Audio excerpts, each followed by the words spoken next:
ఇప్పుడు ఇంట్లో 4 members 5 members ఉన్నారనుకోండి, మొత్తం ఒకరి పేరు మీద ఎందుకు చూపించాలి? గవర్నమెంట్కి ట్యాక్స్ ఎందుకు ఎక్కువ కట్టాలి? సో డైవర్సిఫైడ్ చేసుకుంటే, ఉన్న మెంబర్స్ మీద డైవర్స్ చేస్తే, డిమాట్ అకౌంట్లు 4 అకౌంట్లు ఓపెన్ చేస్తే అప్పుడు డైవర్సిఫై చేయొచ్చు, ట్యాక్స్ తగ్గుతుంది కదా. డెఫినెట్గా ఇది మంచి ఆలోచన. ఇది ఒకసారి ఆలోచించండి.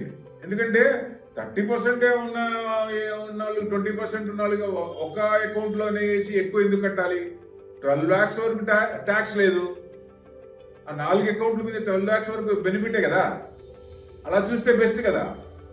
సో ఎవరైనా సరే డైవర్సిఫికేషన్ చేసి డివైడ్ చేస్తే డెఫినెట్గా మీకు ఒకదాని మీద ట్యాక్స్ కట్టిన తర్వాత వచ్చే లోన్ కన్నా ఇద్దరి మీద ట్యాక్స్ 50 lakhs ఒకరికి వచ్చింది అనుకోండి, ఇద్దరి మీద అదే అమౌంట్ డైవర్సిఫై చేసి ఇద్దరి మీద డిస్ట్రిబ్యూట్ చేస్తే 50-50 రావచ్చు, 1 crore రావచ్చు, హ్యాపీగా ఫ్లాట్ తీసుకోవచ్చు. అలా చేస్తే బెస్ట్. ఎందుకంటే లోన్స్ రావాలంటే డివైడ్ చేసి పెట్టాలి. ఒక పేరు మీదే ఉంటే మనకి రాదు, మనం అనుకున్న లోన్ అమౌంట్ రాదు.